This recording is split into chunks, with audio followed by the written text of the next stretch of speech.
আসসালামু আলাইকুম ওয়া রাহমাতুল্লাহি ওয়া বারাকাতুহু। আলহামদুলিল্লাহি রাব্বিল আলামিন ওয়াসসালাতু ওয়াসসালামু আলা আশরাফিল আমবিয়াই ওয়াল মুরসালিন ওয়া আলা আলিহি ওয়া আসহাবিহি আজমাইন। আম্মা বা'দ। সম্মানিত শ্রোতা মণ্ডলী, আমরা আলোচনা করছি ইবাদতের অন্তর্ভুক্ত হলো আল্লাহর আশ্রয় প্রার্থনা করা, এবং এই ইবাদতটির ক্ষেত্রে কতিপয় উপদেশ নিয়ে আলোচনা হয়েছে। বাকি আরও কিছু আলোচনা আজকে আপনাদের সামনে তুলে ধরব ইনশাআল্লাহ। আর তা হচ্ছে ফিতনাসমূহ হতে আল্লাহর নিকট আশ্রয় চান। তাআওয়াদ বিল্লাহি মিনাল ফিতান, তোমরা যাবতীয় ফিতনা হতে আল্লাহর নিকট আশ্রয় প্রার্থনা করো। মুসলিম।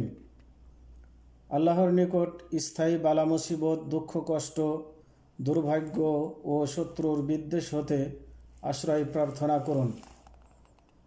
এ মর্মে আবু হুরায়রা রাদিয়াল্লাহু তাআলা আনহু বর্ণিত হাদিসে নবী সাল্লাল্লাহু আলাইহি ওয়াসাল্লাম বলেন, তাআওয়াদু বিল্লাহি মিন জাহাদিল বালাই ওয়া দারাকিস শাকাই ওয়া সুইল কদাই ওয়া শামাতাতিল আদা।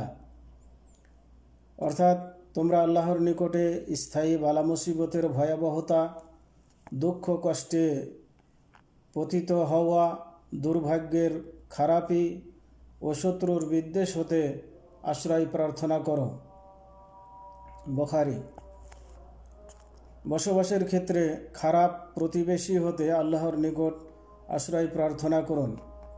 যেমন আবু হুরায়রা রাদিয়াল্লাহু তাআলা আনহু হতে বর্ণিত, নবী সাল্লাল্লাহু আলাইহি ওয়াসাল্লাম বলেন, তাআওয়াদু বিল্লাহি মিন জারিস সাউই ফি দারিল মাকামি ফাইন্না জারাল বাদিয়াতি ইয়াতাহাওয়ালু আনকা। অর্থাৎ তোমরা স্থায়ী বসবাসের ক্ষেত্রে খারাপ প্রতিবেশী হতে আল্লাহর নিকট আশ্রয় প্রার্থনা করো, আর অস্থায়ী প্রতিবেশী তো স্থানান্তর হয়ে যাবে। নাসাই হাদিস সহিহ। আল্লাহর নিকট খারাপ দিন, খারাপ রাত, খারাপ মুহূর্ত, খারাপ সাথী ও স্থায়ী বসবাসের খারাপ প্রতিবেশী হতে আশ্রয় প্রার্থনা করুন। উকবা বিন আমির রাদিয়াল্লাহু তাআলা আনহু বর্ণিত, নবী সাল্লাল্লাহু আলাইহি ওয়াসাল্লাম বলেন যে, আল্লাহুম্মা ইন্নী আউযু বিকা মিন ইয়াউমিস সুই ওয়া মিন লাইলাতিস সুই ওয়া মিন সাআতিস সুই ওয়া মিন সাহিবিস সুই ওয়া মিন জারিস সুই ফি দারিল মুকামাতি। অর্থাৎ, হে আল্লাহ, আমি আপনার নিকটে খারাপ দিন, খারাপ রাত, খারাপ মুহূর্ত, খারাপ সাথী এবং স্থায়ী বসবাসের ক্ষেত্রে খারাপ প্রতিবেশী হতে আশ্রয় প্রার্থনা করছি। তাবারানী হাদিস হাসান। আল্লাহর নিকট খারাপ চরিত্র, খারাপ আমল, কুপ্রবৃত্তি ও রোগ ব্যাধি হতে আশ্রয় প্রার্থনা করুন। যেমন নবী সাল্লাল্লাহু আলাইহি ওয়াসাল্লাম বলেন, আল্লাহুম্মা ইন্নী আউযু বিকা মিন মুনকারাতিল আখলাকি ওয়াল আমালি ওয়াল আহওয়াই। অর্থাৎ, হে আল্লাহ, নিশ্চয় আমি আপনার নিকট দুশ্চরিত্র, মন্দ আমল ও কুপ্রবৃত্তি হতে আশ্রয় চাই। তিরমিজি হাদিস সহিহ। আবু হুরায়রা রাদিয়াল্লাহু তাআলা আনহু এর হাদিসে যেসব জিনিস হতে নবী সাল্লাল্লাহু আলাইহি ওয়াসাল্লাম আশ্রয় চেয়েছেন, আপনিও তা হতে আশ্রয় তলব করুন।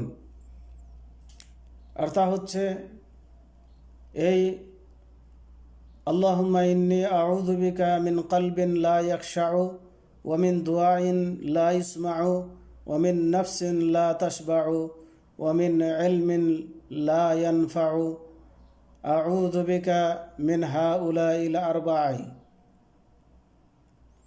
অর্থাৎ, হে আল্লাহ, নিশ্চয় আমি আপনার নিকট এমন অন্তর হতে আশ্রয় চাই যা ভয় করে না, এমন দোয়া হতে যা কবুল করা হয় না, এমন আত্মা হতে যা তৃপ্ত হয় না, এমন ইলম হতে যা উপকার করে না, আমি আপনার নিকট এই চারটি জিনিস হতে আশ্রয় চাই। আবু দাউদ, নাসাই ও ইবনে মাজা, হাদিস সহিহ।